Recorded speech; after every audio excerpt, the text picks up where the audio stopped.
ఇక్కడ జగన్మోహన్ రెడ్డి సరే ఆయన లేకపోతే ఆయన ఫ్యాన్సు ఆయన మనుషులు సైకోలా శాడిస్ట్లా లేకపోతే ఏంటి అది దాంట్లోకి వెళ్ళకుండా మనం ఇప్పుడు ఆ బొమ్మలు పట్టుకున్నారు రప్ప రప్ప పోస్టర్లు కదా ఏంటి దాని అర్థం 2029లో రప్ప రప్ప 88 మ్యాజిక్ నెంబర్ 88 టచ్ అవ్వగానే గంగమ్మ జాతర అంటే ఏంటి ఊచకోత కోసేస్తారా ఏపీలో జనాన్ని గంగమ్మ జాతరలో పొట్టేళ్ళని నరికినట్టు నరికేస్తారా గొడ్డళ్ళు వేట కొడవళ్ళు కత్తులు పట్టుకుని ఇది జగన్మోహన్ రెడ్డికి నేను అనుకుంటున్నా ఐ పిటీ హిమ్ నేను జాలి పడుతున్నా ఆయన చుట్టూ ఉండే ఆయన కోర్ దీని మీద ఎందుకంటే జనాన్ని మెప్పిస్తే ఓట్లేస్తారు కానీ భయపెడితే ఓట్లేసే రోజులు పోయినాయి అట్లా భయపెట్టే మొన్న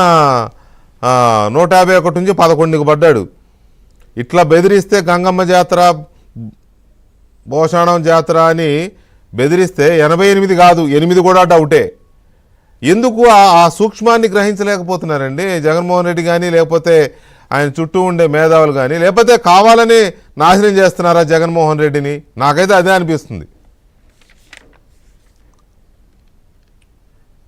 వెంకటకృష్ణ గారు మొదటి మాట ఏంటంటే 2024లో ఆంధ్రప్రదేశ్లో జరిగింది గంగమ్మ జాతరే.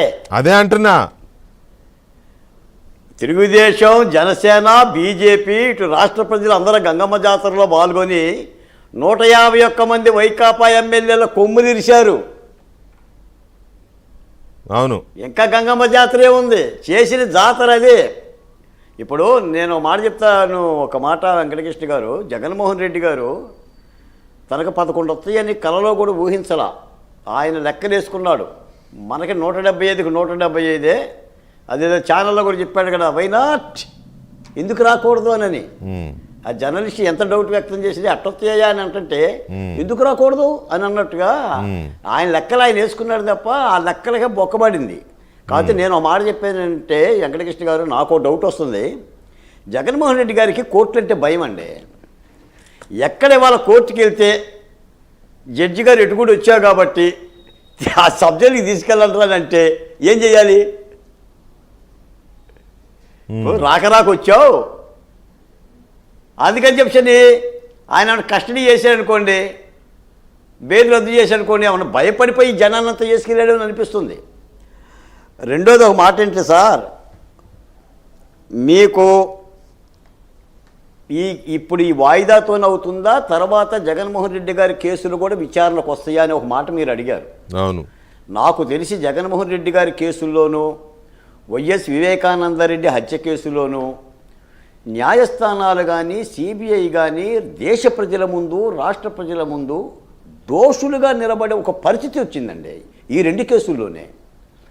సిబిఐ ఎందుకు ఈ కేసుల యొక్క సత్వర విచారణ చేసి ఒక టైం బాండ్తో ఎందుకు విచారించలేకపోతుంది ఎందుకు జగన్మోహన్ రెడ్డి గారికి ఇంత ఊరట కలుగు చేసే కార్యక్రమాలు చేస్తుందనేది ఒక పెద్ద ప్రశ్నలు అయిపోయినాయి. రెండోది ఏంటంటే తెలంగాణ పోలీసులు కూడా జగన్మోహన్ రెడ్డి గారికి ఏదో భయపడి మేము రక్షణ కలుగు చేయమని చెప్పేసి అనే మాట అయితే అంత సీన్ అయితే ఉంటుందని నేనేమో అనుకోను. ఎందుకంటే చట్టాలు అవి నిట్టారుగా ఉండబట్టే జగన్మోహన్ రెడ్డి గారు కోర్టుకి వెళ్ళగలిగిండు. అసలు జనరల్గా ఏంటంటే ఈయన కోర్టు ఎగ్గొడదామనే చూసిండు. ఈ కోర్టులన్నా లేదా న్యాయమూర్తులన్నా జగన్మోహన్ రెడ్డి గారిది ఒకటే వైఖరండి డబ్బు ఉంది ఆయనకి కుప్పలు తెప్పలుగా డబ్బు ఉంది ఆయనకు సామాజిక కులం ఉంది అండదండలు ఉన్నాయి అరిసేవాళ్ళు ఉన్నారు రప్ప రప్ప బ్యాచ్ ఉంది కాసేపు హంగామా చేద్దామనండి. కాబట్టి మీరు అన్న ప్రశ్న ఏంటంటే ప్రజలు ఇలాంటి వాటిని హర్షించరండి. కాండ్రించి జగన్మోహన్ రెడ్డి గారి మీద ఉమ్మేస్తారే తప్ప ఎవడైనా రేపు పొద్దున 29లో నేను అధికారంలో రాంగ్లోనే నిన్ను చంపుతా వాణ్ణి లోపలేస్తా ఈయన్ని లోపలేస్తా అని ప్రజాప్రతినిధులు ఏమంటారు చెప్పండి? అలా అన్న ప్రజాప్రతినిధులు ఏమయ్యారు చెప్పండి? ఎలా సిక్కిపోయారు చెప్పండి? ఎలా బక్క సిక్కిపోయారు చెప్పండి? ఎలా నోటి మాట రాకుండా అయిపోయారో చెప్పండి? వీళ్ళందరూ అరిసిరోళ్ళే కదా సార్. మొన్న 19 నుంచి 24 వరకు వీళ్ళందరూ కూడా పెద్ద ఎత్తున చంద్రబాబు నాయుడు గారిని కానీ లోకేష్ గారిని కానీ భువనేశ్వరి దేవి గారిని కానీ పవన్ కళ్యాణ్ కానీ వీళ్ళందరూ కూడా నామధేయాలు పెట్టి అరిసిరోళ్ళే కదా. ఏమైపోయారు? రా చూసుకుందాం అరిసిరోళ్ళే కదా.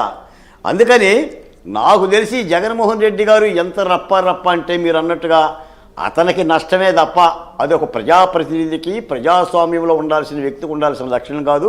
ముఖ్యంగా న్యాయస్థానాల దగ్గరికి వెళ్ళేటప్పుడు తప్పనిసరిగా గౌరవంగా న్యాయస్థానాలను గౌరవించగలిగితేనే ప్రజాస్వామ్య చట్టసభలకు గౌరవిస్తాయి. నువ్వేమన్నా మావోయిస్టు హెడ్మావు కూడా కాదు కదా. నాకు పార్లమెంట్ అంటే నమ్మకం లేదు, నాకు చట్టసభలు అంటే నమ్మకం లేదు, నా పోరాటం సాయుధ పోరాటం అంటానికి. హిడ్మా ప్రజల కోసం ప్రాణాలకు తెగించి పోరాడాడండి. ప్రజల కోసం ప్రాణాలు పోగొట్టుకున్నాడు. ప్రాణాలు తీయలే ప్రజలు. గంగమ్మ జాతరని రప్పని ప్రజల ప్రాణాలు.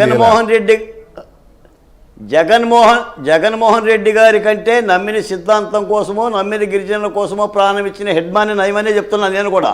ఎందుకంటే నువ్వు ప్రజాస్వామ్య క్రతువులో ఉండి న్యాయస్థానాల పట్ల లేదంటే న్యాయ వ్యవస్థల పట్ల విచారణ సంస్థల పట్ల మీరు వ్యవహరిస్తున్న తీరు నేను చెప్తున్నాను సార్. అసలు ఆ రప్ప ఏంటి సార్, ఆ ఫ్లెక్సీ పెట్టడం ఏంటి సార్, దాని అర్థం ఏంటి చెప్పండి.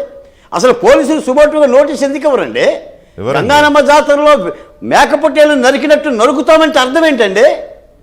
అసలు ఎలా ఉపేక్షిస్తుంది చట్టం ఆ పోలీసు ఉన్నతాధికారులు? మొన్న కూడా మనం చూసాం కదండి, కత్తులతోనే పోరాటం చేశారు కదా. బహిరంగంగా ఆయుధాలు పట్టుకుని తిరగడం ఎంత నేరమో బహిరంగంగా నరుకుతాం, పొడుస్తాం, చంపుతాం అనడం కూడా మరి అంతే నేరం. మరి ఈ చట్టాలు, ఈ పోలీసులు, ఈ న్యాయ వ్యవస్థలు ఎందుకు చూస్తూ ఊరుకుంటున్నాయో ఏమో. గాడు